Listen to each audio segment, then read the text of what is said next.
You see, one of the most subtle yet dangerous weapons in the hands of someone who seeks to destroy you is manipulation. It doesn't come wrapped in rage. It doesn't always scream or slam doors. Sometimes it comes quietly with a smile, with gentle words, with the illusion of care. But beneath that soft tone, there's a sharp edge, one that's slowly cutting away at your identity, your joy, your clarity.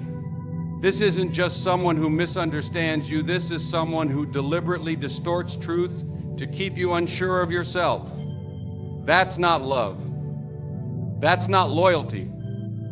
That's a strategy. When someone manipulates you, they're not interested in your growth. They're invested in your confusion. They want you second-guessing your every move, wondering if you're too much or not enough. They gaslight your emotions. They rewrite your memories. They make you feel like you're always the problem. And it's not accidental, it's calculated, because as long as you doubt yourself, you'll stay under their control. As long as you think you need their approval, you'll keep shrinking yourself to fit their expectations. There are people who don't come to nurture you, they come to neutralize you. They drain your power with little comments that sound like concern. I'm just being honest, they say, but their words carry poison. I just want what's best for you, they claim, but somehow what's best always means you giving more and them taking more. They frame themselves as the hero of your story, but behind the scenes they're writing the ending where you lose everything.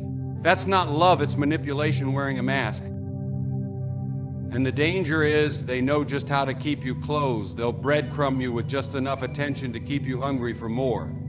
They'll alternate between warmth and coldness until you're addicted to their approval. And once you become dependent on it, they'll use it like currency, rewarding you when you conform, punishing you when you push back. That's not a relationship. That's a trap. God never called you to walk in confusion. He is not the author of chaos. He is the Prince of Peace. So when someone brings mental fog instead of clarity, emotional anxiety instead of stability, you have to stop and ask, who sent them? Because not everyone who walks into your life came with good intentions. Some came with an agenda to derail your purpose, to distract your focus, to disconnect you from your calling. Some of you have been manipulated so long you've started apologizing for having boundaries. You've started defending yourself for wanting respect. You've been gaslit into silence, told that your discernment is just paranoia.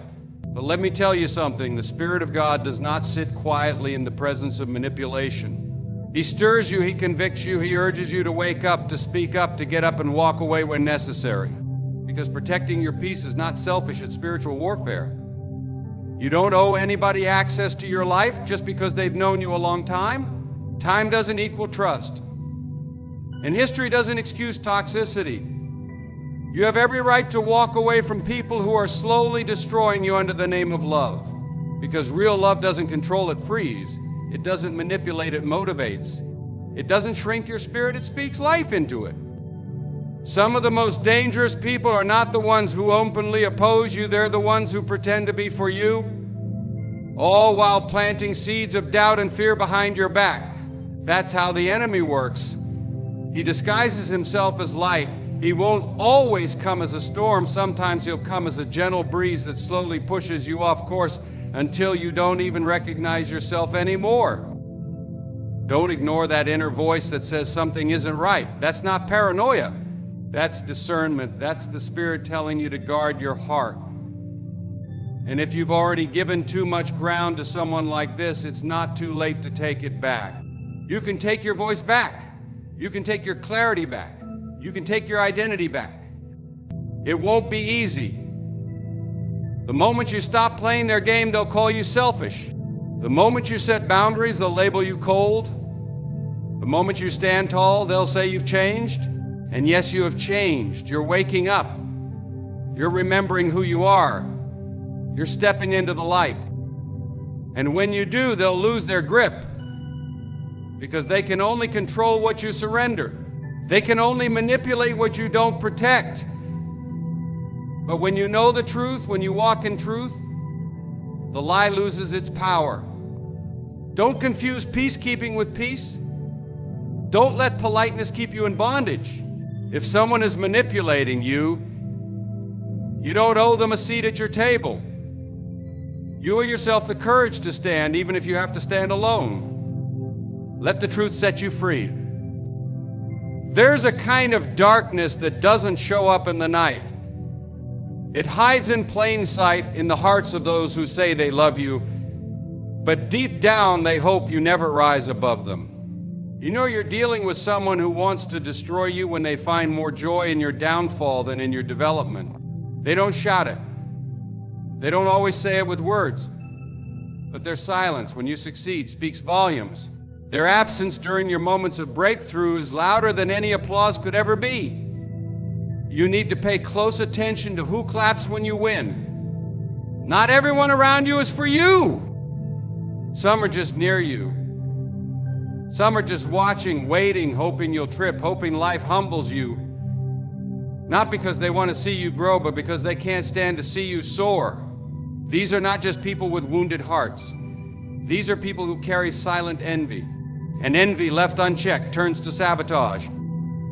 You'll notice they only come close when you're hurting, when you're weak, when life is beating you down. Because that's when they feel most comfortable. That's when they feel most powerful.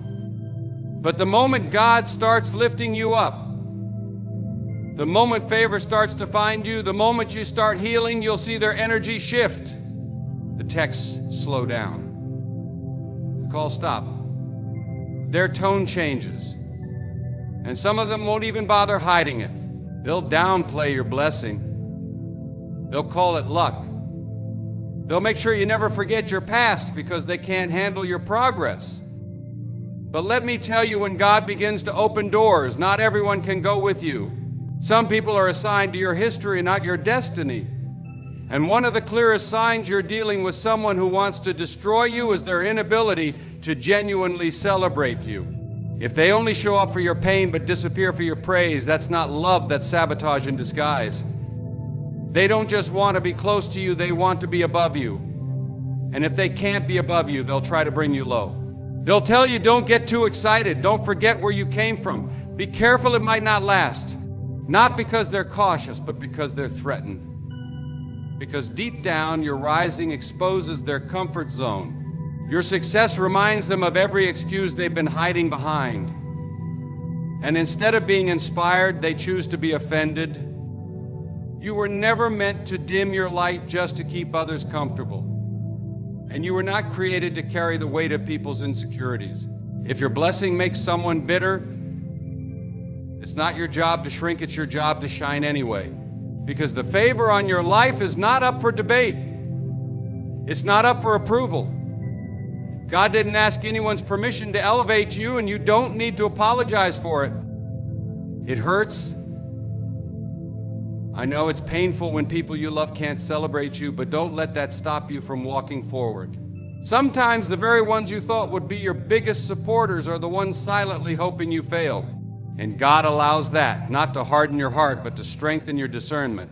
Because you need to know the difference between those who love your light and those who just want to live in your shadow. Watch closely. Real love will clap when you rise. Real love will pray over your future, not worry about how your success reflects on theirs. And real love doesn't compete, it contributes. Real friends don't get jealous, they get joyful. And when someone really loves you, your win feels like their win too. But when you're dealing with someone who wants to destroy you, their heart grows cold when your life starts to warm. Their words become few when your victories become many. They'll remind you of everything you haven't done just so you forget how far you've come. They'll pull your past into your present so you never believe you're worthy of your future. Don't take that personally. Don't let their silence make you question your significance. Some people aren't clapping because they weren't meant to be in the audience for this chapter of your life. And that's okay. Let them sit out. You keep going. You keep growing. You keep walking in the blessing that was designed specifically for you. Because no matter how quiet their response, no matter how cold their presence, there is a God who is always cheering you on. A God who celebrates every step forward, every healed wound, every closed chapter, every open door. And He's not intimidated by your rise, He authored it. So let the silence reveal who they really are. Let the lack of applause be the confirmation you didn't know you needed. Because when the crowd goes quiet, heaven gets louder. And that's all the approval you'll ever need. They'll say, I just don't think your friends really understand you, or your family's holding you back. You're better off without them. At first, it sounds like concern. It feels like protection. But underneath those words is a quiet poison. It's designed to cut you off from your counsel. Because as long as you're surrounded by wisdom, you're harder to manipulate. As long as you're covered in love, you're harder to control. So they isolate you, not just physically, but emotionally. They get you to depend on them, only them. They want to be the only voice you listen to. And that's never about love, that's about power. The one who isolates you isn't trying to help you think clearly, they're trying to make sure they're the only one doing the thinking. You have to recognize that trick, because it's been used since the beginning of time. Even in the garden, the serpent waited until Eve was alone to speak. Isolation is the perfect setup for deception. When you're cut off from truth, it's easier for lies to take root.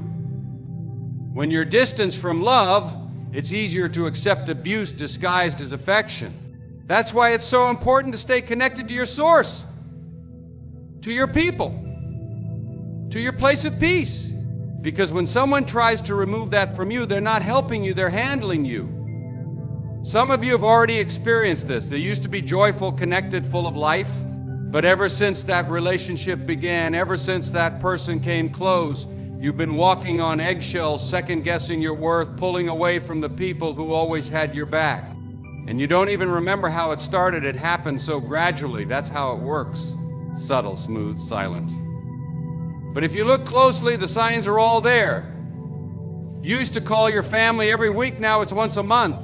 You used to pray with your friends, now you feel too drained to even reach out. You used to have mentors, spiritual leaders, people who poured into you. But suddenly they're all toxic and against you, according to this one person who's taken center stage in your life. Doesn't that sound familiar? It should. Because isolation is not love's pattern. Isolation is the tactic of destruction. Love doesn't pull you away from wisdom, it pushes you toward it. Love doesn't demand secrecy, it invites accountability. Love doesn't thrive in hidden corners, it walks boldly in the light. And if someone in your life only seems comfortable when you're disconnected, that's not love. That's control. The people God places in your life, real ones, they don't compete with your peace, they contribute to it. They won't ask you to shut people out. They'll ask you to bring everything into the light. They won't get nervous when you seek wise counsel. They'll encourage it. But when someone starts making you feel guilty for being connected to what gives you strength, you need to stop and ask, what are they really afraid of? They're afraid of you waking up. They're afraid of you hearing the truth. Because the moment you're reconnected to love, to clarity, to your God-given identity, they lose their grip. The fog begins to lift. The chains start to loosen. And you begin to see the truth for what it really is. You were never meant to walk this road alone. Life is too hard, too heavy, too holy for isolation. Even Jesus had community. He walked with others. He wept with others. He prayed with others. So if the Son of God didn't walk alone, why would you think isolation is strength? It's not. Isolation is often a setup for sabotage. But there's hope. If you've been pulled away from your circle, you can return. If you've been talked out of your calling, you can recover. If you've been convinced to walk away from love, you can run back. You are never too far gone to be restored. And God is not intimidated by the people who tried to isolate you. He will reach right into that dark space and pull you back into His light. Some relationships were never meant to last. Some connections were never from Him. And you'll know them by this: they drain your strength, they cut off your roots, and they always want you alone. But you don't have to stay there. You don't have to live in that silence, that distance, that confusion. There is a voice calling you back. Back to truth. Back to peace. Back to the people who love you with no strings attached. Come out of the isolation. There's a subtle kind of betrayal that doesn't strike with fists, but with words. It doesn't shout from rooftops, it whispers behind your back. You'll know you're dealing with someone who wants to destroy you when they twist your story, distort your motives, and speak in circles just sharp enough to wound your character. They don't have to tear you down in front of your face. They do it in rooms you're not in, with people you thought were for you. This kind of person is a master of manipulation. They wear the mask of concern while planting seeds of suspicion in the minds of others. They smile in your presence but sharpen their tongue the moment you leave the room. They don't fight fair because their war isn't with your actions, it's with your influence. And when someone is threatened by your light, they won't try to dim it, they'll try to dirty it. They don't just lie, they mix truth with distortion. They know just how to spin a story, to take a moment out of context and make it your whole identity. You shared your struggle with them in confidence, and now it's public knowledge. You trusted them with your fears, and now they're being used to label you as unstable, unreliable, unworthy. That's not an accident, that's an attack. And when your name starts to suffer while they play innocent, it's not just painful, it's spiritual warfare. But here's the truth. No lie told in the dark can overpower the truth God placed in the light. He sees every false word. He hears every twisted story. And while man may try to stain your name, God holds the final word over your life. That should give you peace even when your reputation is being dragged through the mud. There's something especially wicked about someone who says they love you but still finds comfort in discrediting you. That kind of person doesn't want reconciliation, they want a reputation. They don't want to fix things with you, they want others to feel what they felt, even if it means lying to get there. That's not healing. That's revenge. And here's what makes it more painful. They usually know you deeply. They know your history. They know your heart. They know the chapters you haven't shared with many. So when they twist your words or expose your past, it cuts deeper than any enemy ever could. Because it wasn't the stranger who betrayed you, it was the one who ate at your table, the one who heard your prayers, the one who saw your tears and still chose to weaponize your weakness. But even Jesus faced that. Even the Son of God was betrayed, not by a Roman soldier or a Pharisee, but by someone he called friend. And if that happened to him, it'll happen to you. That's not a reason to live in fear. It's a reason to be alert, to guard your spirit, to pay attention not just to the words people say in front of you, but what they stir behind you. Sometimes you'll feel the sting of gossip before you ever hear it. It'll show up in the way people start acting around you, the subtle glances, the distance, the change in tone. That's the residue of someone else's words staining your name. And the temptation will be to defend yourself, to call everybody, to clear the air. But sometimes the most powerful thing you can do is stay silent and let your life speak. Because your fruit will always outlive their falsehoods. And truth, though it may walk slowly, never walks backward. In time, God will expose every lie. He'll bring clarity to confusion. He'll elevate what was buried. But in the meantime, you have to hold your peace. You have to trust that your reputation is in bigger hands than yours. Don't let someone else's narrative become your identity. You know who you are. And more importantly, God knows who you are. No whispered rumor can erase what He's written over your life. You are not defined by their betrayal. You are defined by His blood. You are not the version of you they keep retelling. You are the version He is still redeeming. So keep your heart clean. Don't fight back with bitterness. Don't meet their gossip with gossip. You don't have to stoop to their level to prove you're above it. Sometimes the greatest show of strength is choosing not to return fire. Let them talk, let them twist, let them spin, but you stay grounded, stay rooted, stay in the truth. Because the same God who vindicated Joseph when his brothers lied, the same God who restored David when his enemies mocked him, the same God who raised Jesus after betrayal, He's still the same today. And He will protect your name, your future, and your purpose. There's something you need to understand about evil. It rarely shows up wearing horns. Most of the time, it wears a smile. The most dangerous people are not always the ones who shout at you, reject you, or fight you in the open. No, the ones who seek to destroy you often disguise themselves as your biggest supporters. They know how to praise you in public and poison you in private. They pretend to applaud your progress while secretly planning your downfall. These are the ones who stick close, not because they love your soul, but because they love your platform. They love what you give them, what you represent, what they can access through you. But the moment they can't control you, they begin to compete with you. And what was once admiration turns into quiet resentment. Not because you changed, but because you grew beyond the box they tried to keep you in. Some people don't want you to rise. They want you to remain small, contained, dependent. Because as long as you're beneath them or beside them, they feel secure. But the moment God begins to elevate you, their true heart is revealed. Watch how their tone shifts. Watch how the support turns silent. Watch how they suddenly stop celebrating what they used to cheer for.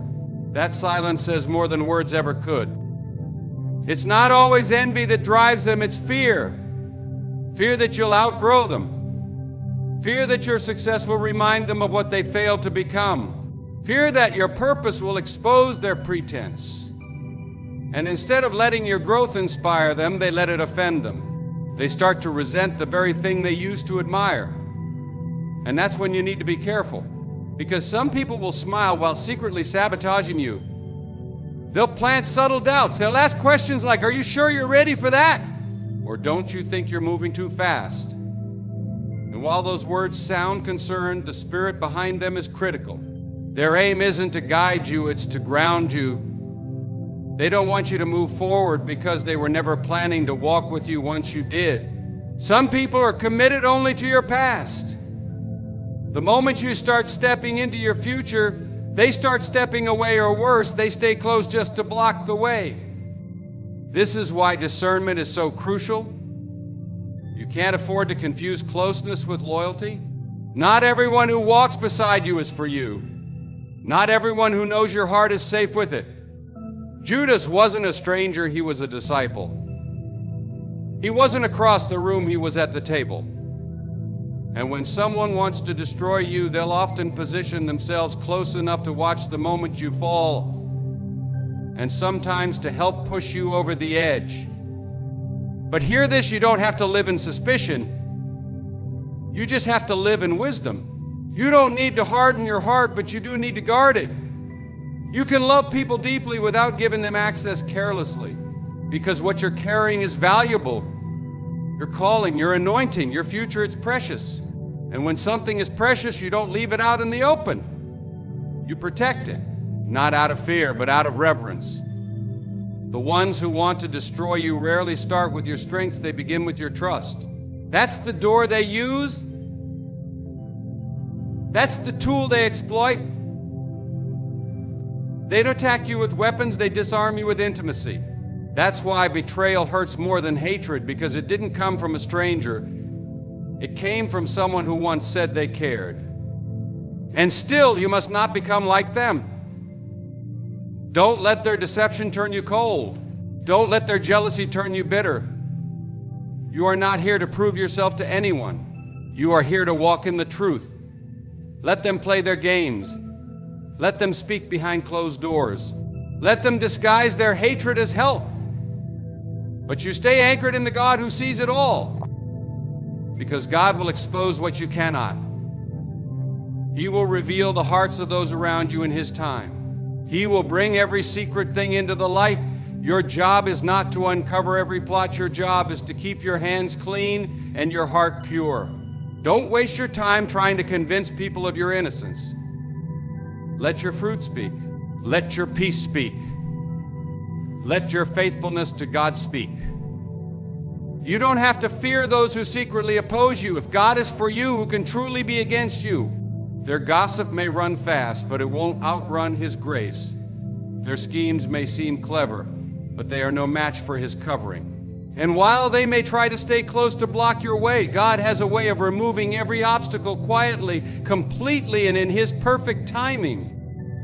Stay faithful, stay focused, and don't be fooled by flattery, because those who pretend to support you but seek to destroy you are never hidden from the one who holds your destiny. Sometimes the most painful battle you'll face isn't with what someone does to you, but with what they refuse to do. There is a kind of harm that doesn't come with raised voices or closed fists. It comes in the form of absence, silence, indifference. And when you're dealing with someone who wants to destroy you, one of the clearest signs is their refusal to support your healing. They see you hurting, and instead of helping, they ignore. They see you breaking, and instead of reaching for you, they turn away. That silence is loud. It says, I see your pain and I choose to do nothing. There are people who know the damage they've caused in your life, and yet they show no signs of remorse. Not because they're unaware, but because your restoration doesn't serve their agenda. They benefit more from you being broken than they ever would from you being whole. Your weakness gives them control. Your confusion gives them power. And your healing, your freedom threatens the narrative they built about you.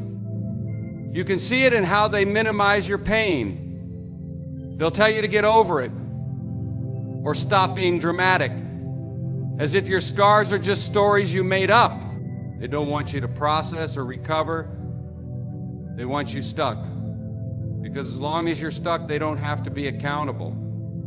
As long as you're hurting, they don't have to face the truth about themselves. So they keep their hands clean while their silence continues to wound. And that silence isn't neutral, it's intentional. When someone refuses to acknowledge your healing journey, it's not just forgetfulness. It's often a choice to withhold the very thing they know would help you, empathy. And that absence can cut deeper than betrayal, because healing is hard enough already. It's a lonely road. But when people who should have supported you choose to disappear, the road gets darker. It's one thing to walk alone by necessity, it's another to be abandoned on purpose. And yet, even in that silence, God is speaking. Even in that rejection, God is restoring. Because the absence of human support does not mean the absence of divine presence. When people fail to show up, God never misses a moment. He is close to the brokenhearted.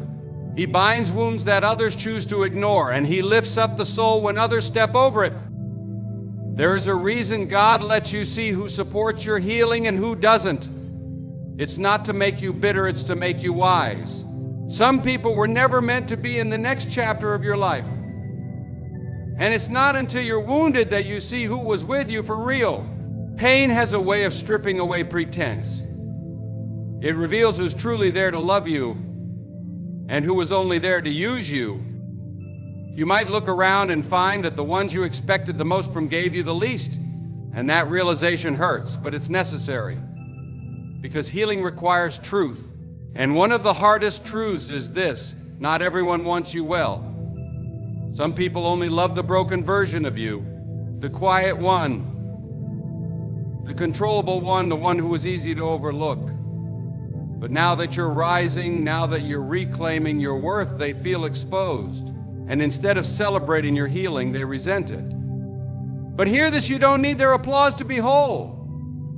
You don't need their support to walk in freedom. God is your healer, not them. God is your comfort, your strength, your source. The same God who saw you at your lowest is the God who will lift you to your purpose. Don't let the absence of man make you doubt the presence of God. Your healing is not just a possibility, it is a promise. Not because others believe in you, but because God placed His hand on you. They may not help you, but He will carry you. They may not encourage you, but He will breathe life into you. And when the dust settles, when the wounds close, when your eyes open again, you'll see that the people who walked away were never the foundation anyway. God was. God is. So don't let their silence stop your healing. Don't let their absence become your identity. Don't wait for them to show up before you rise up. Start walking, even if no one's clapping. Even if no one's checking in, even if the ones who hurt you never say sorry, walk anyway, heal anyway, live anyway. Because your story is not about who failed you, it's about the one who never did.